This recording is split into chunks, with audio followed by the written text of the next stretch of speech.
Women, good morning. How are you? So, apologies for being a little bit late to hop on this morning. Got to be honest, I had a bit of a deep sleep and I felt groggy, and I just needed that little bit of extra time to come on board. So, welcome to my trilogy of lives around the theme of love, sanctity, and surrender. These are what I've called the 3 foundational keys for tantric sexual experience. So welcome on board, and I'll just wait while a few people join. And as you join on the call, I'm just going to give a very quick and brief intro before I launch into what I want to share with you this morning. And I am excited to share this. As always, I love when these inspiration moments come, and I really feel I have an important message to share with you. So if in case you don't know who I'm really, or you're new to this group, or you're new to my channel, I'm Shakti. I'm a priestess of love and sacred sexuality. So a priestess of love, actually, yeah. And that's the title of today. So today's live is all about the love aspect of this trinity: love, sanctity, and surrender. So I'm a priestess of love and sacred sexuality. I've been teaching embodied awareness and mentoring women in this field of embodied awareness and sexual awakening for almost 20 years. It's my absolute passion. And last year I finally published my first book, Rapture, A Guide to Sexual and Spiritual Awakening for Women, which basically encapsulates the wisdom and the learnings of these past 18 years of teaching, learning, doing practices, holding space, writing, researching about this theme, and always learning more. When I published the book last year, I was also teaching a course. It was all online at that time, of course, because of the situation. A deep immersive course called Rapture, the same name, where we went through all of the themes and practices in the book. And now, finally, hallelujah, this month, and of course if you're watching this video back and you're not watching it live or around the time that it's made, this might not be relevant, but this month, which is June 2022, I am teaching my first live in-person retreat for several years, where we're going to be focusing on the first 4 chapters of this book and go really deep into their content in an experiential way, because everything that I teach is about body and experience. It's not about head learning, although there is an intellectual understanding that comes along with everything I teach. It has to be integrated and moved through the body to have any effect in your life, right? So I'm telling you all this because it's kind of how I got to giving you this information today. When I prepare to create an event, to teach an event, whether it's online, whether it's in person, I immerse myself in what I'm going to be teaching. So even though I've been teaching this stuff for years, right, in many different ways, loads of workshops, loads of courses, I always go back and re-immerse myself in what I'm going to be teaching and inquire into my own history, my own experience, to see if there's another layer of healing for me, to see if there's something else that I can understand. So it's an ongoing self-inquiry, and that way I'm really clear that I'm embodying what I'm teaching you. It's not just an exercise in passing on something I've read in a book. Everything that I teach comes from my own lived and embodied experience. So as I've been preparing for my retreat, which is coming up actually next weekend, June 18th to the 19th, and these first 4 chapters of the book and the course Rapture, these first 4 chapters are all about, really, if you summarize their themes, they're all about sexual sovereignty. They're all about reclaiming your desire. They're all about becoming the object rather than becoming the subject. Really important distinction. Cancel, clear that. Becoming the subject, not the object of your desire and sexuality, because most of us are conditioned to be objectified. We objectify ourselves, we objectify others. But to really step into our power and our sovereignty, we need to become the subject of our desire and our sexuality. And it's it's a big leap, and it's a big shift. So these first 4 chapters are about sovereignty, about reclaiming our power in our sexual and relational field, about owning our desire fully, right? And then that means taking full responsibility for it and stepping out of the victim or the perpetrator, right? There is that triangle of victim, perpetrator, and the rescuer. And most of us, because of the conditioning of this dualistic patriarchal world, will be playing out one or other of those roles, the perpetrator, the victim, or the rescuer. So we want to be stepping out of those roles, and we want to be stepping out of the shadows that we've all been conditioned to live by, because we live in a patriarchal world which has taught us from the moment that we're conceived through the act of sex, irony, that sex is wrong, that the body is, or the female body in particular, carries shame and disgust around it. And so there's this whole distortion around sexuality. There's this whole splitting off around our bodies and our femininity and our feminine superpowers, which have been, we've been taught to think that our femininity is worth less, that our bodies are, where our value is, that our sexuality is a currency to be commodified and traded, right? So all of this we need to illuminate, and we can only shift how we are operating within this paradigm if we see how we are a part of it, and then bring consciousness to the changes that we wish to make to really be sovereign, to be free of these binds, to be free of the wounds that will never inevitably come through living in this kind of a paradigm, right? So it's a bit of a long-winded introduction, but I think it's all relevant. So like I was saying, when I prepare myself for an event, for any kind of teaching, I'm living it, I'm immersing myself, I'm doing the practices, I'm reading about it, I'm meditating on it, I write blogs about it, as you all know. So this week, actually, it was only early this week, I was sitting in meditation, and I was just then asking myself, okay, let's just meditate and recapitulate on what have been the highlights of my own sexual experience so far. Like, what have they been, and what were the common factors around that, right? And also, before I give the answer, which you know already anyway, what is, I guess I'm going to make a distinction between, for me, there is a pre-tantra and there is a post-tantra. There is a pre-tantric experience of sexuality, and there is a post-tantric experience of my sexuality. The pre-tantric experience, actually for me, was very good. And there's a caveat in that, which it took me until about I was 28 when I had my first mind-blowing, multi-orgasmic, incredible sexual experience with a man.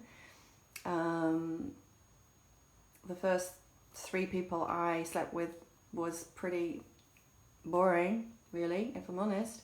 Didn't do much for me, but then I had this kind of initial awakening around the age of 28, where I was open to the pleasure that was possible, and then from there on I was having a great sex life, right? So it wasn't that I was having a bad sex life, it was already great. So that was my pre-tantric period, as I want to call it. Multi-orgasmic, fun, adventurous, playful, wild, very fulfilling, very satisfying actually.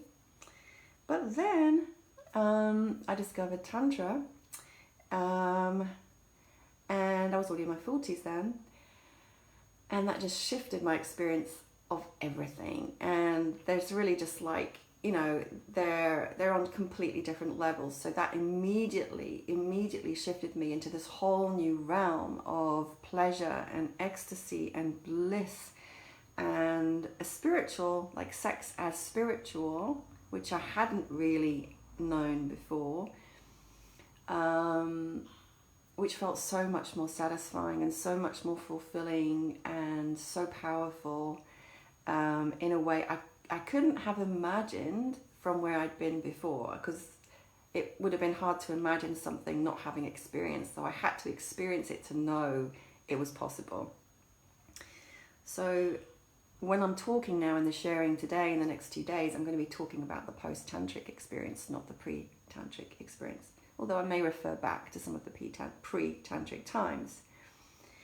And so, yeah, this is where I came to the answer that for me, those peak experiences were there were three common themes, and I didn't know how many there were, but then when I wrote down everything after I'd meditated, and I was like, okay, so the three common themes here are love, sanctity, and surrender. Okay, so love is what I'm going to be talking about today, and I've got some notes. I don't usually speak to notes, but I quite like, because I don't want to miss anything out, because it feels really important. So I guess the first thing to say is, maybe you're surprised when I mention love as the first thing. Maybe you're not, because it's not the case for many people, or for every person anyway, that sex and the heart, your sex center and your heart center, are integrated, or that, you know, for a lot of people you might experience and think of sex and love as two very separate things, and you might not see a direct correlation between them. For me, they're completely one. They're completely correlated, integrated. I can't have one without the other. And I would say that, you know, on the tantric path, that is the case. Like, if you want to experience the bliss, the holy communion, the oneness, the ecstasy that is possible, then it's going to take an integration of your open heart and your open sex centers. I'm speaking specifically now about your chakra system, your energy body. But for me, this is fundamental to the tantric experience, is the integration of these centers. And actually, it's about the integration of all of your centers. But these two, your sex and your heart, are particularly important because for, I'm going to say, everybody in the world, unless they've done the work, there's going to be distortion around your sex center, wounding, trauma, dysfunction, distortion. You know, it's the center around which your sexuality has been programmed and conditioned, and you're relating, and the polarity of masculine and feminine. There is so much distortion around that in the world, in the programming. Everyone is going to be touched by that. And then your heart. So again, for most people, there's going to be elements of wounding, of difficult emotional experiences which have created some kind of closure, guardedness, shutting down around the heart center. So these two centers are really important for the tantric lovemaking experience. But not only that, because again, I want to highlight that Tantra isn't just about lovemaking, it is about making love with life. It's about an attitude of loving communion with life, with others, with the universe, with nature, with everything, with every minute aspect of your lived experience. That's what it's really about. So when these centers are open and connected, then you're experiencing life from the embodied reality of oneness. I guess I could say that. That's why it's called love making, right? There's also this there can be this misconception, this misunderstanding, this projection actually, that Tantra is all about sex. And you know, people who haven't experienced it or haven't experienced it with me in the way that I teach it, may make assumptions that it's all about sex, it's like about having orgies, it's about being promiscuous, you know, and then the mind will naturally just go to thinking about the genitals and about sexual acts. And that's not what Tantra is about. It is about love, it is about self-realization, it is about oneness consciousness, unity consciousness, it is about a reunification with your divinity through the body, through lived experience. That's why my tagline is bringing Tantra to life, because it's not something that teaches you to escape life. It's about being present and awake in and with life in the most orgasmic, ecstatic, loving ways. So the truth is that if you actually have a tantric experience, whether you go to a workshop or a retreat or do a course with me or some other teacher, what you'll soon discover, or if you do a tantric meditation or practice for yourself, solo, you don't have to do anything with anybody else to experience the tantric way. You can do this completely on your own. you will understand and experience that it's about love, that you are creating a field of love, that you are creating the vibration of love in your body. And love feels ecstatic. Love feels blissful. You can have orgasms in your heart center, right? So any tantric field, I guess I should add a caveat here that, you know, there's many different teachers and pathways and groups where Tantra is taught, but my experience, my understanding for me is that once we begin to go into the tantric realm, we are in a field of love, the vibration and the energy of love. And of course, love is all forgiving, all seeing, all knowing, all connected. It's a very high vibration. And so when you're making love, in the energy of love, everything is expanded and heightened. Sensation becomes far more subtle. Energy is flowing without limits because there's no contraction in the tissues of the body. Because if we're not embodying the energy of love, then there will be elements of blockage or contraction, right? So when our body is vibrating love, we are open, we are soft, we are relaxed, we are sensitive, deeply sensitive, we are connected to everything. And therefore, if we are, whether we're on our own or we're with another or we're in a group, and when I say a group, don't imagine that that necessarily means having an orgy. It just means doing some kind of tantric meditation or practice in a group field of love. For example, some form of breath work or energy circulation, right? When you're engaged in those kinds of practices in a field of love, the awareness, the sensation, the experience is heightened and amplified. So this is then what can lead to heightened sacred sexual experiences too, as well as a heightened experience of love, ecstasy and joy simply in living and being. For example, simply in breathing. Breathing can be orgasmic. Breathing can be lovemaking. It doesn't have to be complicated, and actually it really isn't. Yeah, love. I want to share with you then one experience that kind of really highlighted this awareness for me. So some years ago now, I was already quite away into my path of teaching Tantra, of teaching Kundalini Yoga and meditation. And of course, Kundalini Yoga is a form of Tantra. And, you know, I was already very open and aware and awake through these practices and other practices of embodied awareness through ecstatic dance and body work and Reiki healing. And anyway, I was with a partner and we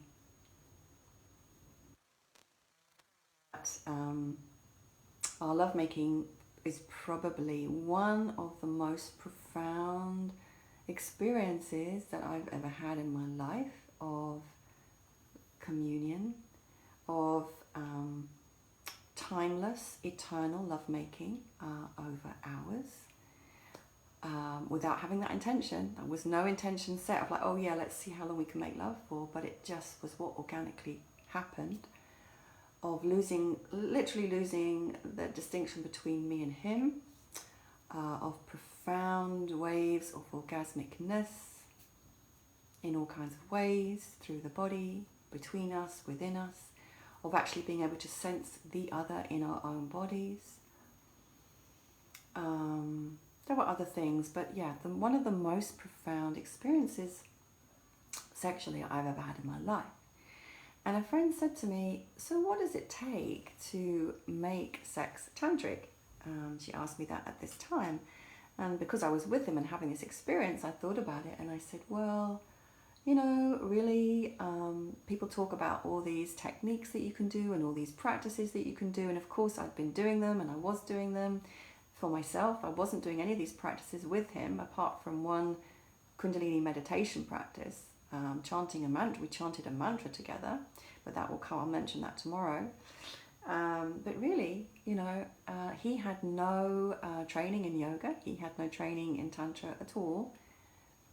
But what he did bring was a completely open heart and pure love. So my answer to her was, well, yeah, there are these techniques, there are these practices, there are these meditations, but actually all it really takes to make love tantrically is love. And that was really, what I was experiencing then. It just takes love, like really love. Which does, totally make sense because as I was having experiences myself, I was doing daily practices of connecting to and circulating sexual energy full day, every day, have been for years. And my experience when I tap into, activate and flow sexual energy through my body is that it feels like love. And again, this is where there can be so many misconceptions and misperceptions out there in the world. When my body opens to Kundalini Shakti, I'm in love. I'm in the field of love. I'm in the stream of love.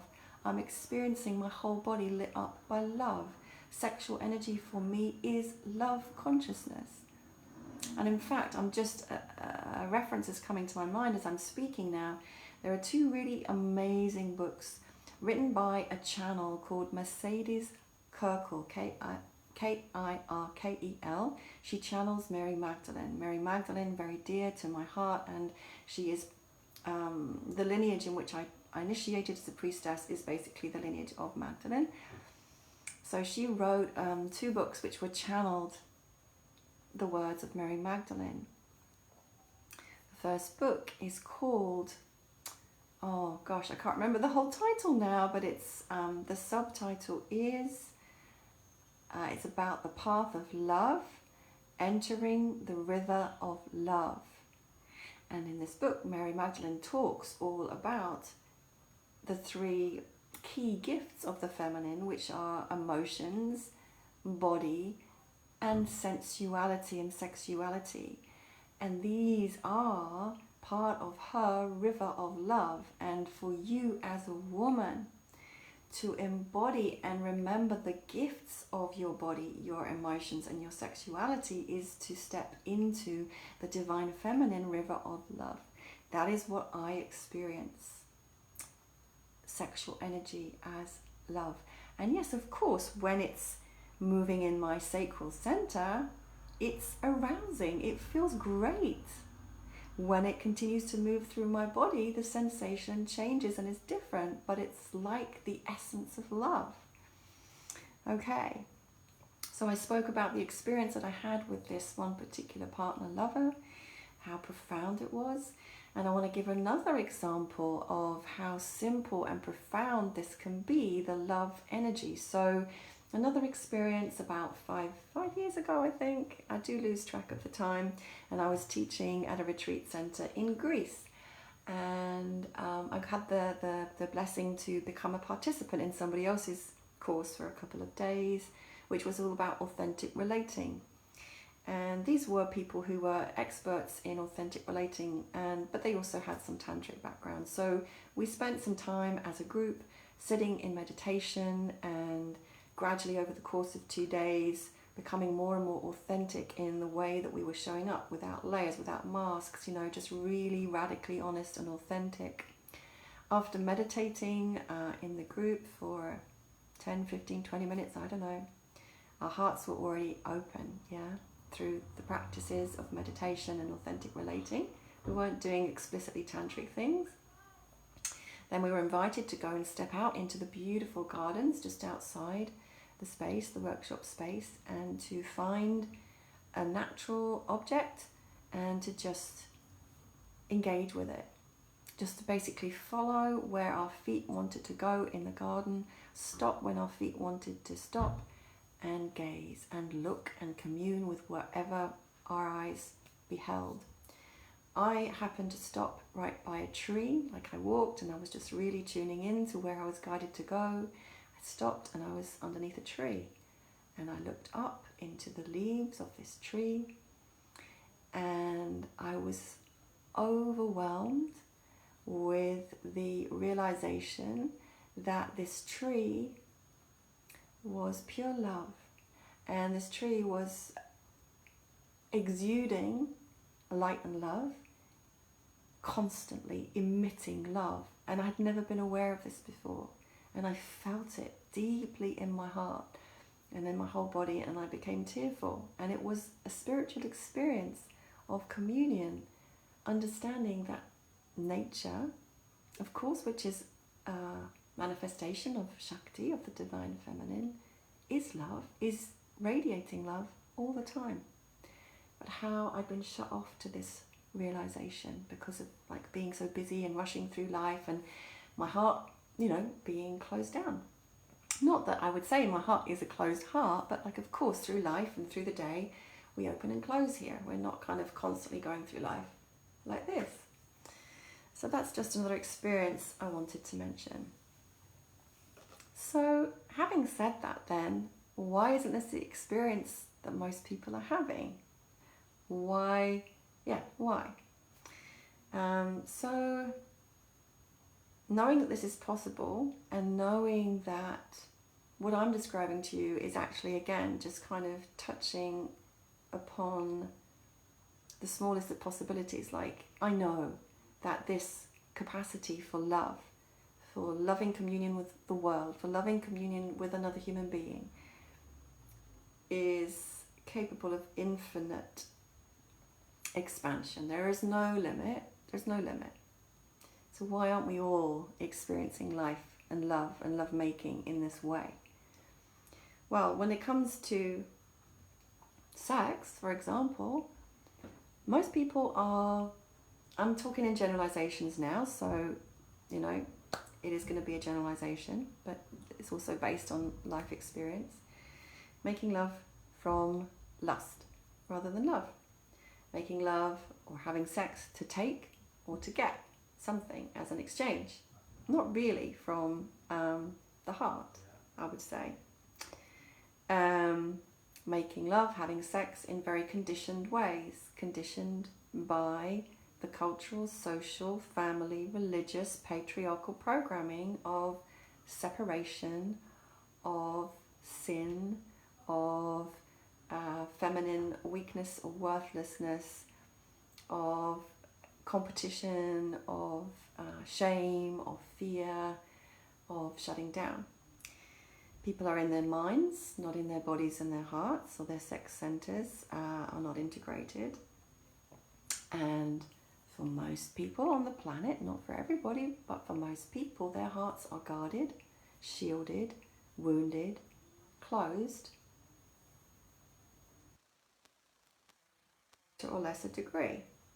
And for most people, heart and sex are not connected.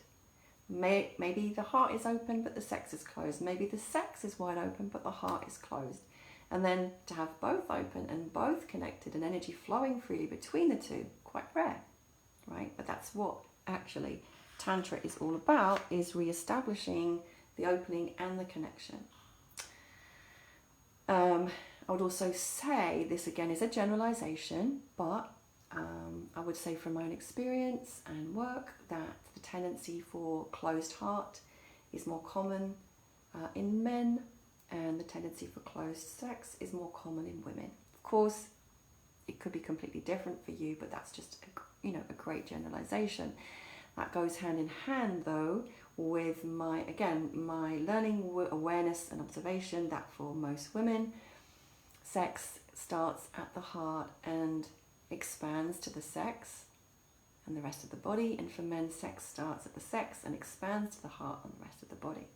This is why Tantra can be so powerful as a way of unifying these apparent polar opposites. Of course, polarity creates attraction, but misunderstood and misapplied, it just also creates separation. Whereas if we are integrating tantric ways of being, living and making love into our lives and into our bodies, we begin to create integration, harmony and love making, whether that's solo, with another or in a group.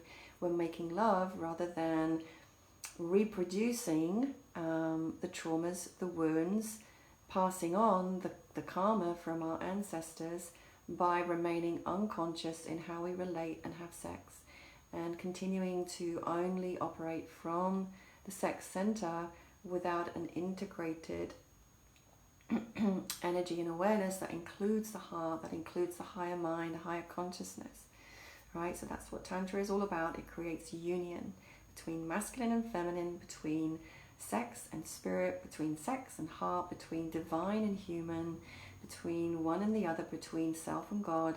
It's about realizing we are one with all through these practices and this awareness of union and lovemaking.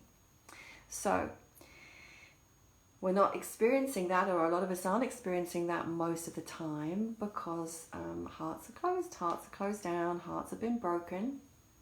So of course it correlates, it makes sense that in order to open to these kinds of experiences, you're going to have to do some heart work. Healing the wounds, healing the traumas, feeling the emotions that you may not have allowed yourself to feel until this point. So in order to open and heal the heart chakra, right, you're going to need to feel emotions, you're going to need to integrate your shadows, you're going to need to heal your traumas, you're going to need to release any resentment. Resentment shuts the heart down. You're going to need to offer forgiveness to yourself and others who you think have wronged or hurt you. If you're holding on to any kind of bitterness, the heart's going to be closed. You're going to need to learn how to communicate from your heart, not your mind. Most of us, particularly if you're my age, you've had heartbreak of one kind or another. Heartbreak can close the heart, whether you've lost someone you love, whether you've been heartbroken, whether you've been rejected, whether you've been betrayed, whether you've been abandoned. All of this needs to be felt. When I did my training with my mentor, Shakti Milan, one of the trainings I did with her was to train as a facilitator of sexual and spiritual awakening for women. We spent a whole section on feeling deeply all the times in our life we'd felt rejected, we'd felt abandoned, and we'd felt betrayed, because all of those impact upon the state of the heart chakra and its capacity to open to love and to feel love. Aspects of your life experience have not been fully met. There'll be ways in which there's blockage here. Simple. So, people are often misunderstanding exactly what I do, or sometimes surprised that working with me isn't all about the nitty-gritty of overt sexual techniques or overt sexual things, or even about, touching your genitals or your breasts, right? There can be that reductive thinking. In fact, for example, getting to feel and heal all of these emotions and heartaches and heartbreaks are a fundamental part of opening to love and opening to your feminine and opening sexually. Because the more this center is balanced, healthy, healed, open, the more profound your lived experience, your sexual experience is going to be. Okay, so there's a direct correlation. One thing I also want to add is that for men, so you just understand the masculine. Again, this is a generalization, but we often talk in the tantric world about how actually for women the womb space and the yoni are the most sensitive and vulnerable area, is the most sensitive, vulnerable area. And for men, actually, the heart is the most sensitive and vulnerable area. And I say that because what I see and have seen is that for most men operating in the mainstream, their hearts are closed and armored to the point where there can be no sensation in the chest at all. Because the other side effect of opening the heart is that there's more sensation. So for us women, the more your heart is open, the more sensation you will experience in your breast and chest area. All right, this all becomes highly erotic and sensitive. Your breasts, your chest, your nipples, your throat, all of it. When this area is numb or the heart is contracted, there is going to be less sensation here. So please understand how body, mind, emotions, and spirit all go together. It's not separate. If you're numb here, it's more than likely that your heart is numb too. So anyway, men, the heart is really sensitive, the heart center I'm talking about, and very often has become numbed and guarded because of life experience, because of the conditioning to be a man and to not feel and to man up. So men are actually really sensitive here. So to reiterate, to recapitulate, I think I posted this quote somewhere the other day by Shashi Saluna. To be multi-orgasmic, you have to be multi-emotional. What she means is, if you want to experience the level of sex that you're capable of experiencing in its full multi-dimensionality and ecstasy, you've got to be ready to feel all levels of emotion. So where you are repressing emotion, emotion is energy in motion, where you've been repressing that for years, or where you're repressing that now and holding it back or holding it in, you are repressing your life force. Life force is sexual energy. You're repressing your capacity to feel anything, right? It's connected. Feeling everything isn't always gonna feel good. So when we go through the phases of feeling heart wounds, feeling betrayal, resentment, abandonment, does that feel good when we're processing that? No. It feels challenging, it feels painful, it feels difficult, and it leads to a greater level of openness here. Like the Tonglen meditation, the Tibetan meditation, where we breathe in all the pain of the world and we breathe out love. That can feel very painful in the heart center, but it is a practice of compassion and of opening to more love in our hearts. That I want to mention, I'm just checking the time, is that so one part of it is doing this heart healing inner work and being prepared to really meet and to really feel at last all of these stuffed down emotions and heartaches and heartbreaks. So we have to meet this with awareness. We have to meet this in the body as sensation with love. The other part to this path is that as our sexual energy awakens at the base and stirs, through tantric practice, we learn, of course, to channel and to circulate the sexual energy through the physical body and through the energy body.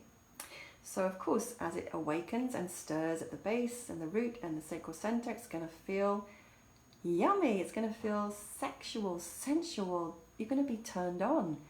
So you have to be able to welcome that part in, because otherwise, if you're resisting your turn on, you're resisting your pleasure, you're resisting love. When that energy begins to flow further, it moves, of course, up from the root, the womb, into the solar plexus, the power center, then into the heart, the higher heart. So as your sexual energy stirs and moves up through your central channel, it will also inevitably stir and bring to the surface anything that's getting in the way of opening fully to love, opening fully to Shakti, opening fully to the river of love. So the heart will be touched. If you begin to engage in practices of sexual awakening, your heart will be touched, will be moved, will be awakened, will be stirred. And again, it won't always feel good. Or when you're making love, you may experience all kinds of emotions. Welcome them. It's great. If you're doing some solo practice of moving your Kundalini Shakti through your central channel, you may have all kinds of emotions release. Welcome them. It's going to open your heart. It's going to open your energy body to more expanded experience. Whether you do this solo, whether you do this with a partner, whether you're doing it in any kind of group. something I want to add here that's really important is that this is not something to force. It's not something to come at with an agenda of, I want to get to this point. It's not something you can come up with the agenda of, I want to experience this. I want to open my heart. I want to, you can't force a heart open. You can't make yourself have a blissfully ecstatic experience. That's where the surrender part is so important. But you can be committed to feeling whatever needs to be felt. You can be committed to honoring your heart at all times. You can be committed to practices of sexual energy awakening and experiencing what it's like to circulate your sexual energy from your womb space to your sex center into your heart and back again. That's a key and very simple tantric meditation, flowing sexual energy from the root to the sex, or from the sex to the heart, and from the heart to the sex, from the sex to the heart, from the heart to the sex. And in that way we connect and we open and we begin to heal and become more integrated. It's a key practice, right? So you can commit to these practices and be open to whatever is going to happen. If we come at it with a masculine mindset of, I want to make this happen, it's more than likely you're going to shut down the natural process of whatever wants to happen. So that's where the surrender is so important. Your heart, I've written in my notes, is so important. So another thing that I have done myself, so I speak from experience and I see other women repeating, is actually in a way that is not taking care of your heart. Feeling ashamed to say, or ashamed to be the guardian of your heart. Giving away the responsibility for taking care of your heart in any sexual relational encounter to your partner. Making him responsible for your heart. Giving your heart away to him, as it were, right? Because of course, sex doesn't happen in a vacuum. We're always going to be relating to somebody. If we're talking about, like physical sex, we're going to be interacting, we're going to be relating with somebody. So we can go unconscious. We can have sex because we think we should, because we think if we don't, we'll get rejected. We can have sex in ways that we think we should, or we think if we don't, we'll get rejected. We can have sex to feel love and connection because we're starved of it. All of these patterns of behavior need to be brought into the light, need to be illuminated with love, not judgment, to be seen. And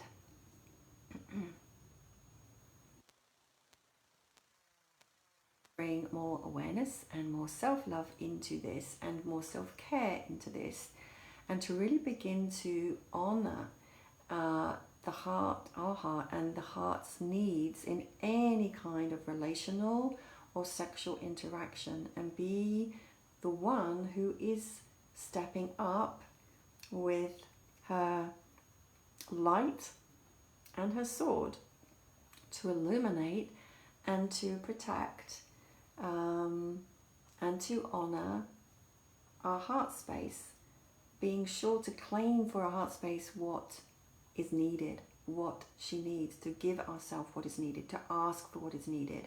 And that means, for example, boundaries. It means saying no. It means taking a step back. It means seeing realistically what's going on with this guy and how you may be using him to get something, how you may be acting out of insecurity or neediness.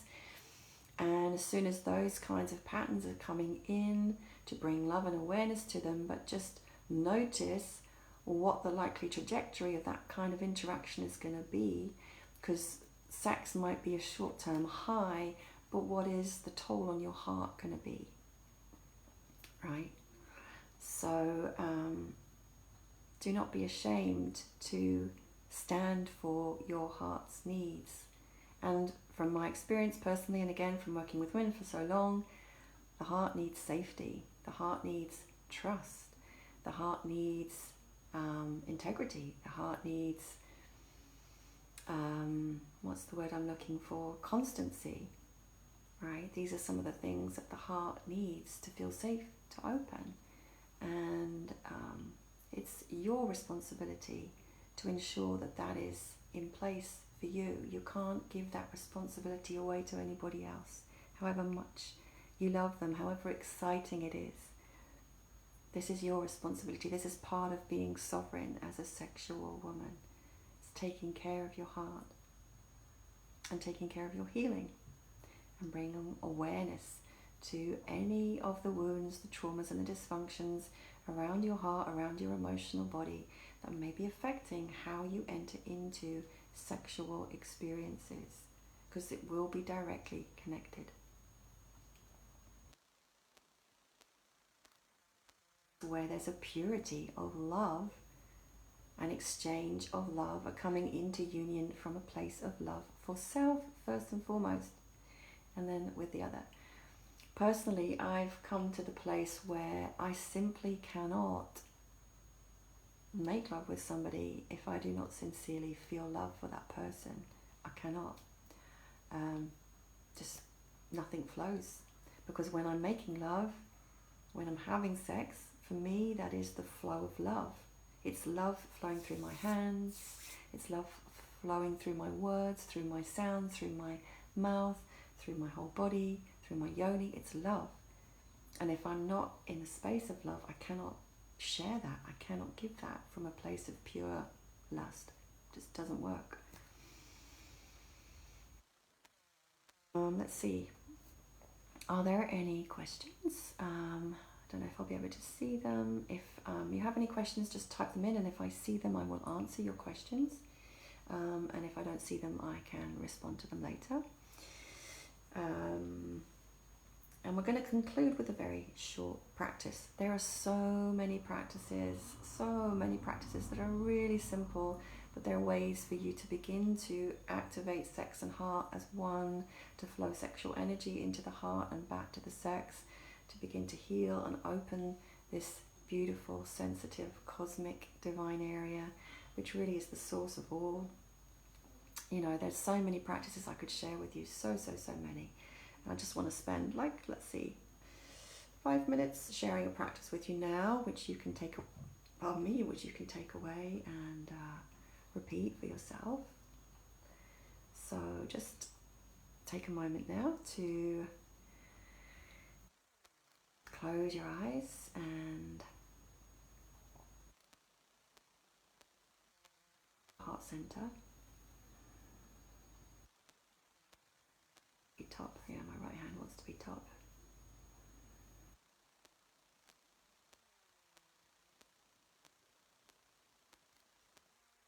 Where you are as you just begin to commune with your heart center.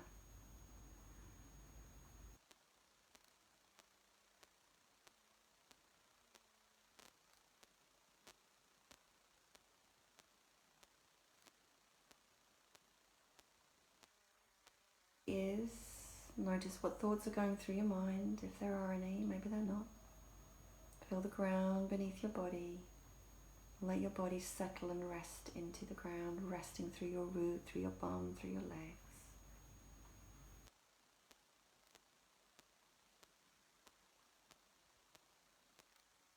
Now I want to invite you to breathe through the gently open mouth. Breathe in through the mouth and out through the mouth.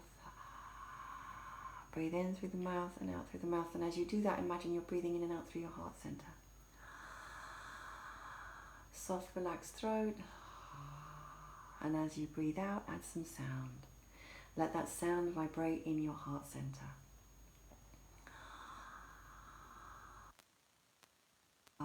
Find a sound that resonates in the heart. It can be an ah sound, which can be very opening for the heart chakra, but trust whatever comes for you. Breathing in and out through the heart. Feel that heart opening. Feel that heart opening. Feel whatever is there. Feel whatever has been stirred in your heart as I've been sharing. Perhaps some longing has been stirred. Perhaps some heartache has been stirred. Perhaps some grief has been stirred. It's grief is a major emotion that's so often locked in here and not allowed to be felt. So if there is grief, let the tears fall. Whatever is there. Maybe you're completely tapped into the zone of unconditional love in this moment. Then beautiful, breathe that in and let it expand.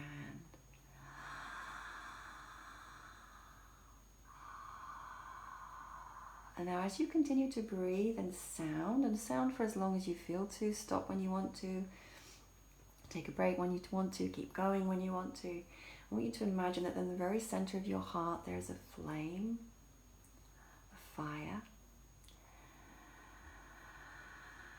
And that as you continue to breathe with awareness through your heart center, that this flame grows and expands.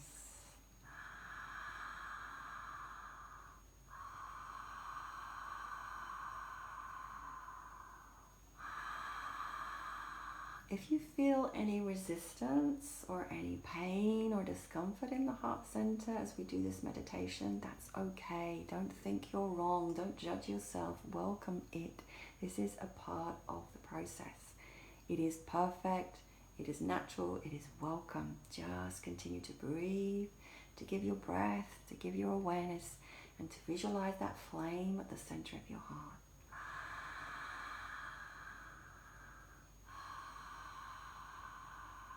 Let it grow, let it fill, body, energy, body.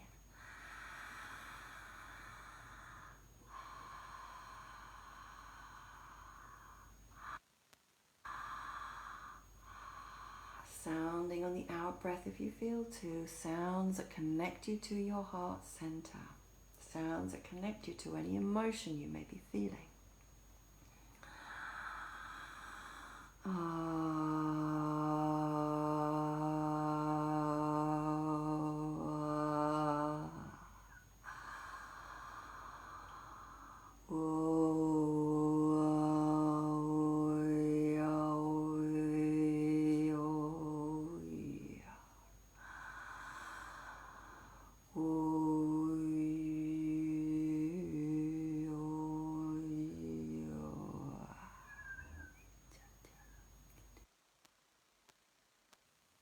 Light language that feels to come through, let it come through.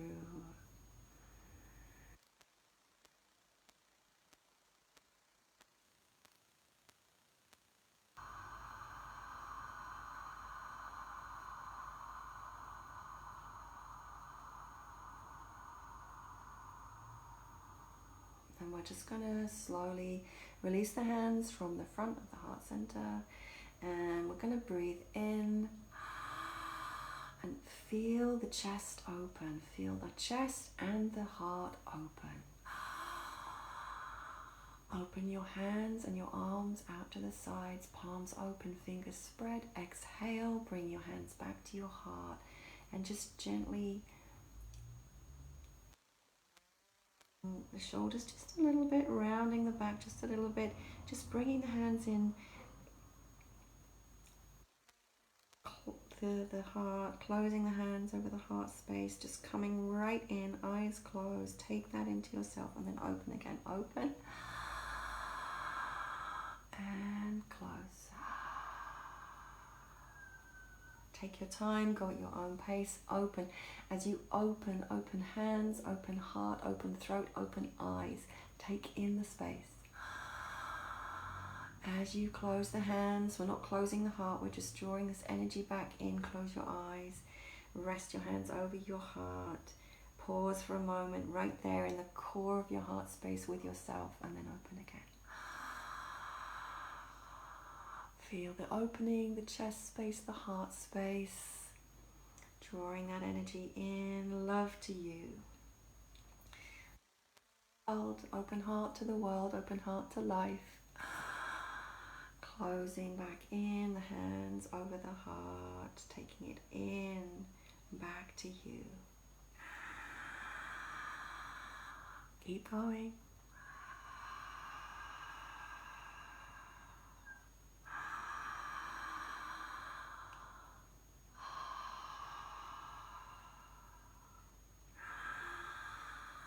Keep going. I'm going to talk a little bit more and stop my own demonstration, but you keep going. This is a simple and powerful tantric meditation practice, using the breath, using your energy, using your heart space, connecting into love and awareness and openness here, and beginning to blend the awareness of outside and inside as one, beginning to blend the love outside and inside as one, realizing that we are it all. We are the outside, we are the inside. We are the open, we are the closed. We are the heart open to the world. We are the heart completely devoted to ourselves. We are this love, we are this unity. Meditation you can do for your heart with yourself, and you can do it sitting opposite a partner, opening your hearts to one another. And you can also do it sitting back to back with a partner. Beautiful tantric practice.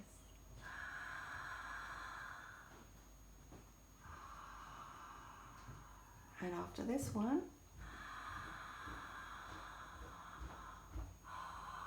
bring the hands to rest over your heart. Close your eyes. Breathe with yourself. Notice how you are. Notice how your heart is.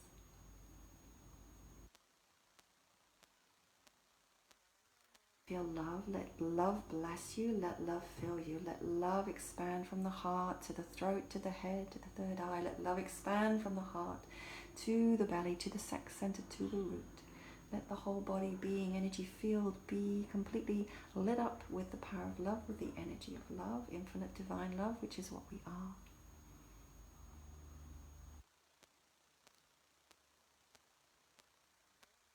Honor your heart from now on, henceforth, in all interactions, relationships, and sexual encounters, to honor your heart, to honor your heart, to honor your heart, and to honor the heart of the other, because the heart of the other is your heart. Love.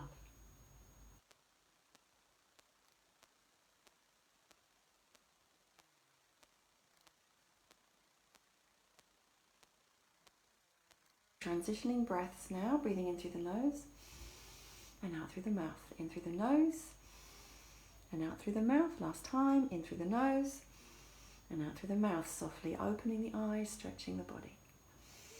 Yawning, stretching, back in the space, back in your space, back in our group space.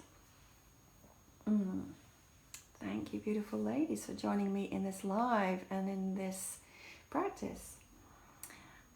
If you are watching the video now or on replay, you can post your questions underneath and I will answer.